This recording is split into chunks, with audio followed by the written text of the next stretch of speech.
Warta Bicara, Cacan menemani lagi untuk kali ini bersama dengan cerita bagaimana DPD Golkar Kalimantan Tengah itu mengalami perkembangan perubahan dan juga akan ada musda di dalamnya. Hadir adalah pengurus DPD Golkar Kalteng, Wakil Ketua Bapak Muhammad Rizal. Halo Pak. Halo, selamat siang. Selamat datang, selamat duduk di kursi cerita Panas. ini. Ini nggak sepanas cerita-cerita yang didapatkan, tapi semoga bisa berbagi ya. Ini saya dengar informasi, kita dari Warta Kalteng dengan informasi bahwa Musda Golkar sebentar lagi akan digelar nih. Jadi ini sebenarnya kalau ditanya nih Pak Rizal, ini sebenarnya adalah pertarungan tentang kekuasaan atau sebenarnya generasi kepemimpinan sebenarnya ini? Iya, jadi perhelatan musyawarah daerah ini kan untuk Golkar kan 5 tahun sekali. Ya seharusnya kemarin sudah sekitar bulan Februari harusnya. Cuma karena Dewan Pimpinan Pusat ada kesibukan lain, jadi seluruh Indonesia digilir lah. Oke. Jadi ketemulah kita giliran bulan Agustus. Agustus, tanggal Ya, diperkirakan tanggal 3 Agustus. Oke. Ya, dengan kehadiran Ketua Umum kita, Pak Bahlil, ya diharapkan hadir karena memang beliau berupaya untuk hadir untuk seluruh musyawarah daerah di seluruh Indonesia. Jadi menarik pertanyaannya nih antara pertarungan kekuasaan atau regenerasi ini? Atau regenerasi, kedua-duanya boleh lah. Boleh. Ya, jadi kalau kita balik ya yang jelas dulu kan kaderisasi dan regenerasi. Karena kata orang kata Golkar ini kan partai beringin yang cukup tua. Iya. Jadi kita kalau bicara masalah kaderisasi tidak khawatir karena kita banyak punya kader di daerah. Kader kita yang sudah punya pengalaman, mumpuni dan sebagainya. Jadi memang partai Golkar adalah partai kader. Oke. Ya. Jadi kalau ada imbas politik ya wajar lah. Tadi antara bahasa dalam tanda petik perebutan pengaruh kan. Iya betul. Ya itu ya dalam dunianya memang seperti itu. Nanti kaderisasi yang punya kemampuan memimpin partai Golkar ini banyak, siapa saja kader yang sudah kita plotting ya, karena sudah ada perencanaan kader kita sejak lama, setelah ini harus begini kan. Iya. Nah, si A, si B, karena kita punya kader banyak tadi. Nah, pengaruh politik itu tentu ada. Oke. Ya.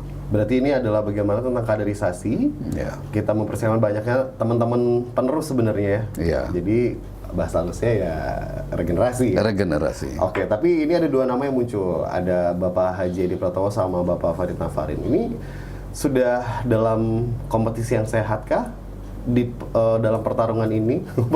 Iya. Ini atau seperti apa? Ya sebetulnya bukan hanya dua nama ya. Iya. Ya awalnya kan banyak kader yang mau muncul gitu. Ya termasuk Bung Edi Raya Samsuri, Bupati Barsel. Kemudian di internal kita itu banyak. Ada kemarin itu Ibu Nur Hidayah misalnya kan. Ya ada kader-kader yang lain ya, termasuk apa yang disebutkan tadi. Ya di penghujungnya kan tentunya mengerucut kan. Iya. Nah, karena diskusi kita secara internal yang sudah kita programkan ya secara berjenjang dengan pertimbangan tertentu dengan berbagai penilaian masukan dari para pini sepuh, masukan dari para kader, mendengar dari suara masyarakat ya, semuanya akan kita pertimbangkan. Tapi yang lebih penting adalah sistem perkaderan kita harus jalan. Ya sementara ini kan yang menguatkan Saudara Farid Nafarin. Iya.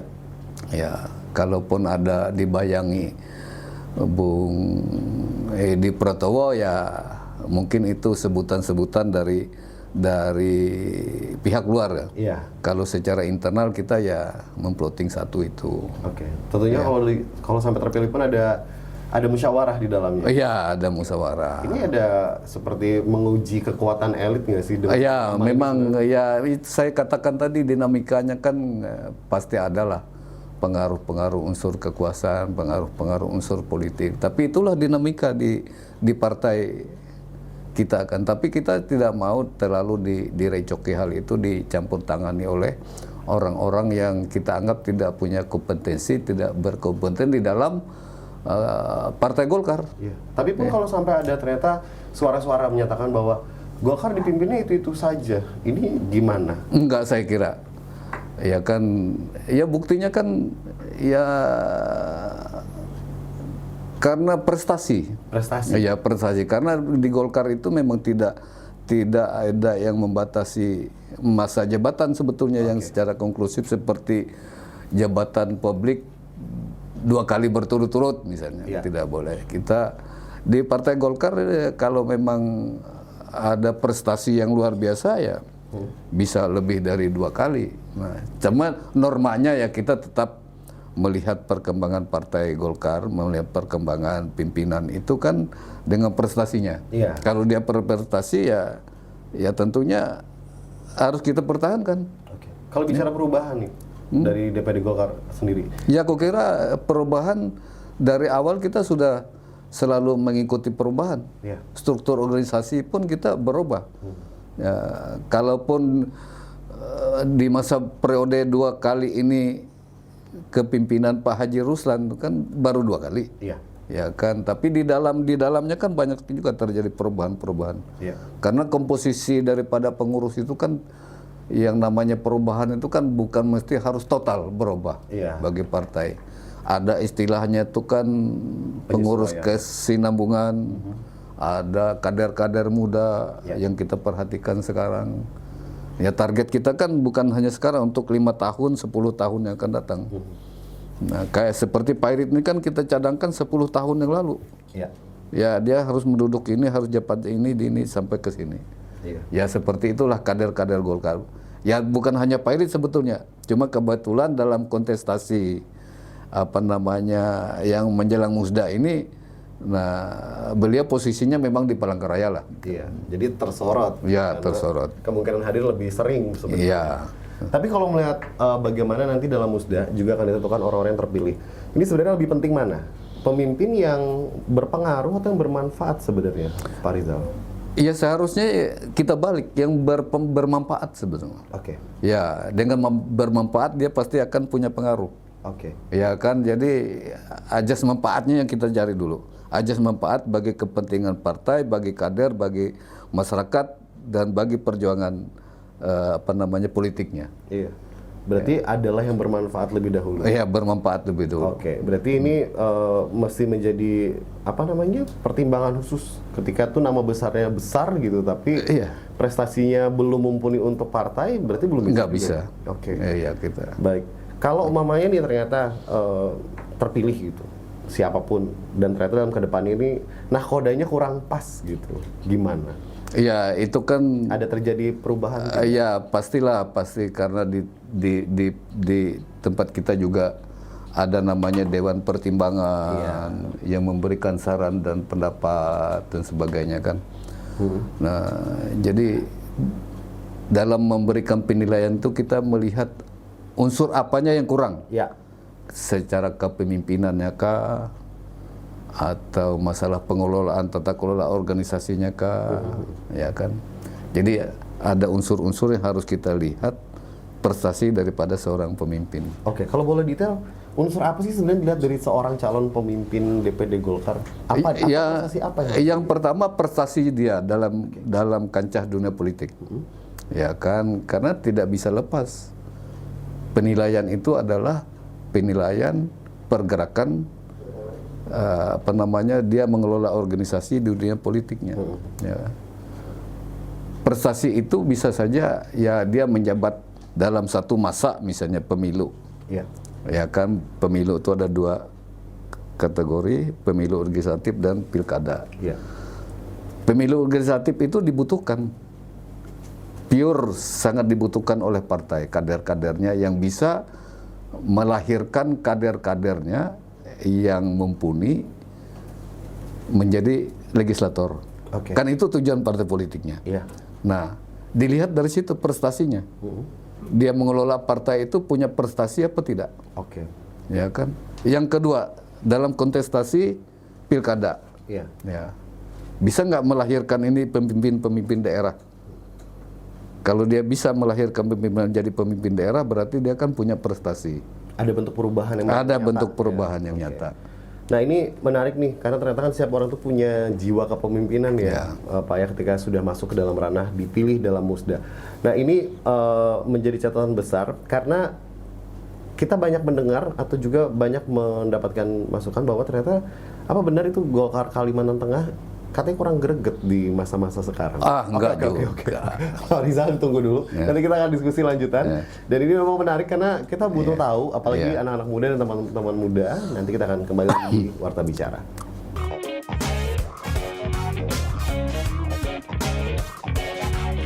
Kalau tadi tentang diskusinya bagaimana memilih pimpinan yang bermanfaat, ada banyak nama yang keluar. Nah sekarang kita bicara tentang Golkarnya sendiri. Di Kalimantan Tengah katanya kehilangan greget nih Pak, kayak kurang gigit gitu. Ini apakah karena kurang progresif pimpinannya, atau karena partainya terlalu nyaman, atau karena udah santai aja gitu? Enggak Gimana, juga. Pak? Apa nih penyebabnya? Kalau kurang greget ya enggak juga lah. Coba kita buktikan aja. Makanya melihatnya itu dalam kegiatan-kegiatan politiknya. Ya, kegiatan politik itu kan bukan dilihat hari per hari, tapi kegiatan yang 5 tahunannya itu. Iya. Nah, kalau dikatakan kurang greget, tapi kita dalam setiap pemilu legislatif, Golkar mampu menempatkan kader-kadernya yang luar biasa. Setiap kabupaten, provinsi, walaupun kita tidak menduduki jabatan pemenang, tapi konstan, ya, pemenang kedua terus. Dan kursinya kecenderungan naik. Nah, demikian juga kawan-kawan di kabupaten kota. Ya kan, hampir kita yang tidak punya akses kuat itu hanya di 2 daerah. 2 kabupaten. Golkar itu di Murung Raya dengan di di Barito Utara. Padahal itu dulu awalnya kantong-kantong Golkar.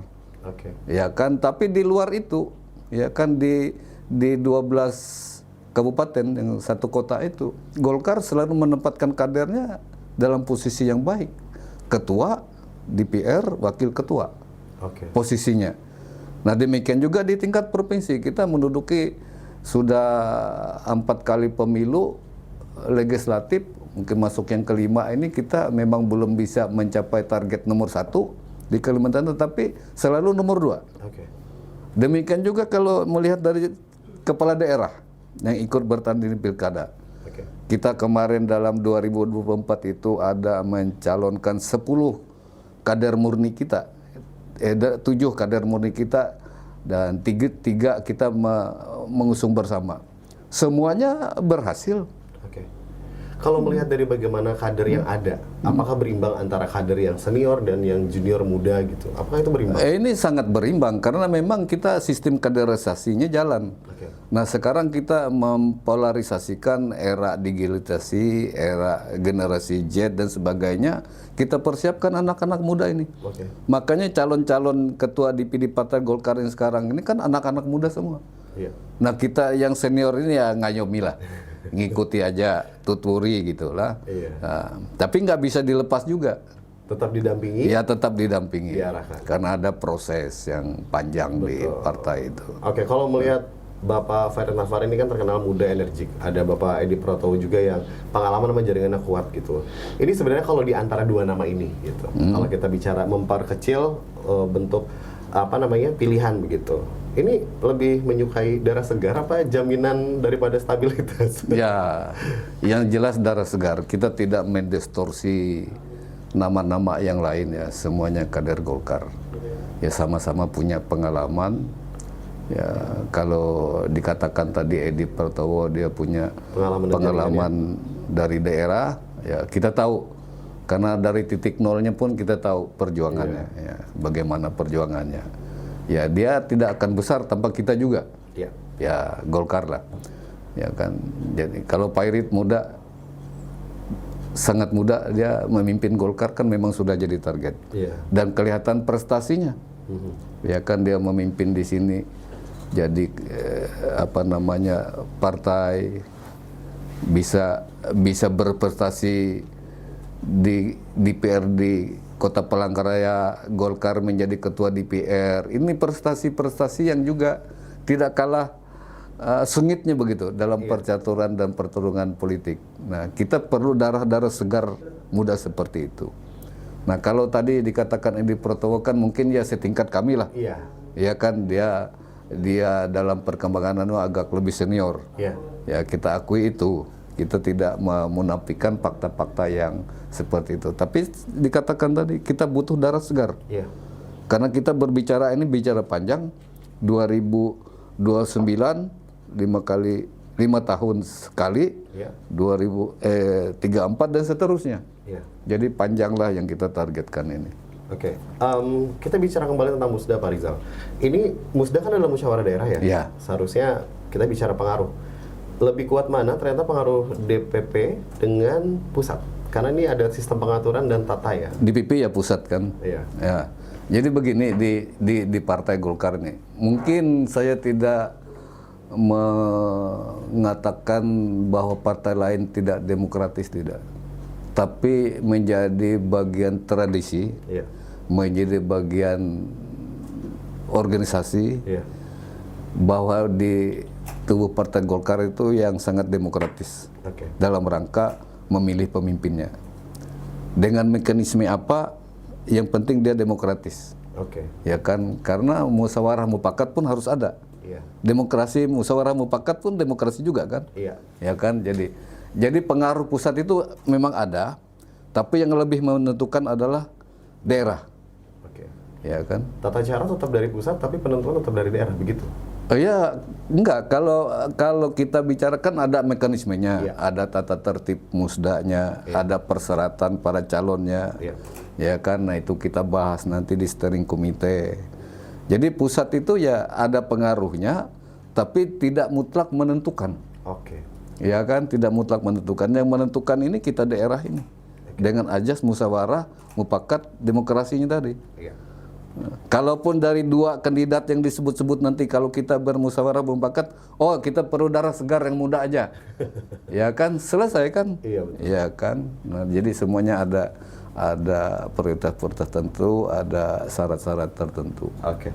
Kalau nanti sampai pemimpin baru terpilih, gitu, apa sebenarnya akan dibongkar atau apa yang akan dirubah? Ada yang perlu dibongkar, ada yang perlu dirubah kira-kira dari Golkar?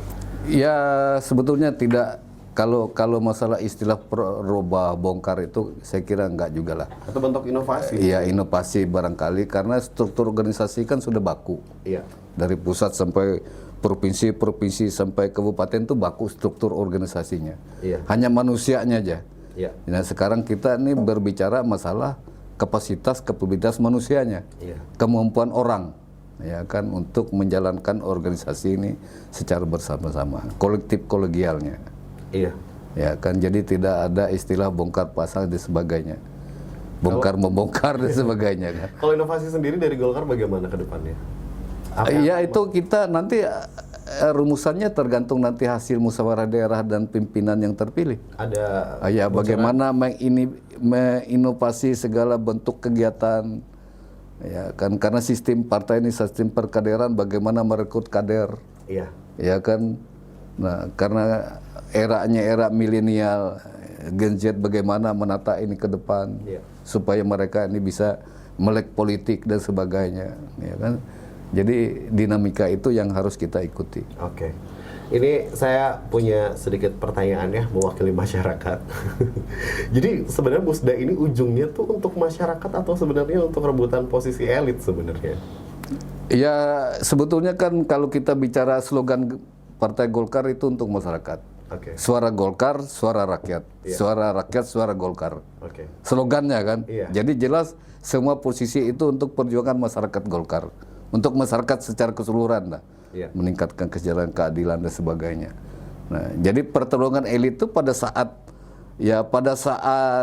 musdanya aja. Oke. Tapi hasilnya nanti Tetap akan untuk rakyat, kepentingan masyarakat. Karena perjuangannya kan di situ. Oke. Bagaimana kita sebagai masyarakat bisa memberikan kontribusi juga terhadap Golkar ketika kita sebagai simpatisan? Bisa.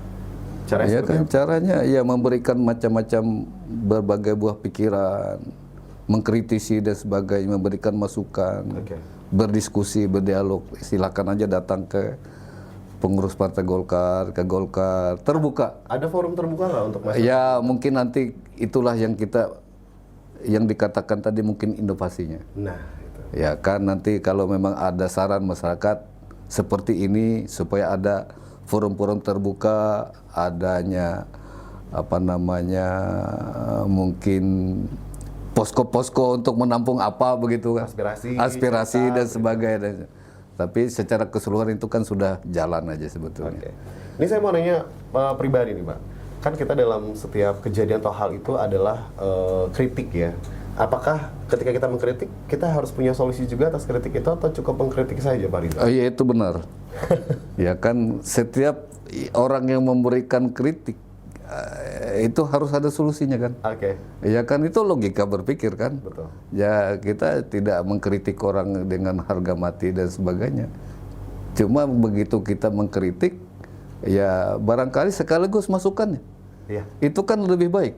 Ada jalan keluar barangkali. Ya tidak semua orang itu kan bisa menemukan jalan keluar. Mungkin dari orang lain, dari masyarakat ya. Dalam persoalan ada kebuntuan dan sebagainya. Apa itu. Yang menjadi masalah itu versi kamu apa, versi kita dengar apa, dan kita olah seperti Karena Partai Golkar ada partai terbuka. Oke. Dan bila ada masyarakat yang memang seperti itu, ya memang dicari, memang terima kasih. Oke. Supaya semuanya terbuka. Ya kan, nanti kalau ada pemimpin Golkar, ketua di Golkar terpilih, ya tidak sesuai dengan apa yang terjadi di masyarakat misalnya, silakan. Boleh. Berarti boleh, kami tunggu tenda terbuka dengan tidak bersama, masalah, ya kan. Baik, ada pesan Pak Rizal untuk teman-teman, entah teman-teman muda atau teman-teman yang akan bertarung di Musda, atau seluruh kader di Kalimantan Tengah? Ya, sebuah percaturan politik tentunya pasti akan membawa dampak. Ya. Dan pasti banyak orang yang terlibat. Terlibatnya karena apa? Karena banyak kepentingan di dalamnya. Iya. Ya, yang pertama Golkar tidak ingin terlalu direcoki oleh orang luar. Iya. Dan dipengaruhi oleh kekuasaan-kekuasaan yang di luar daripada Partai Golkar. Iya. Ya kan. Kita salut dan bangga kepada Gubernur Kalimantan Tengah ini, Pak Agustia Sabran, karena dalam visi dan misi beliau kan ada yang namanya selalu mencantumkan belum bahadat. Iya. Hidup dengan penuh tata kerama dan norma. Belum bahadat itu kan. Iya. Nah, lalu beliau dalam visi misi juga mengutamakan putra-putra daerah. Itu perlu dicatat itu kan, putra-putra daerah. Iya.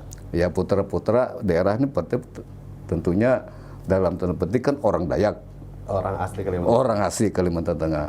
Nah, kita tetap berpedoman dan pegang teguh pada semua pemikiran beliau dalam rangka belum bahadat itu. Iya. Dalam visi dan misinya. Nah, jadi kami berharap ini bukan mendistorsi, bukan mendikotomi masalah kesukuan, masalah latar belakang agama dan bahasa dan sebagainya. Tapi itulah pokok-pokok pegangan kami juga. Karena bagi kami itu merupakan sebuah slogan yang memang harus kita pegang bersama. Iya. Ya kan. Nah, kalau Pairit ini kan pangsa pasarnya jelas lah begitu kan. Nah, itu yang perlu diketahui, ya kan.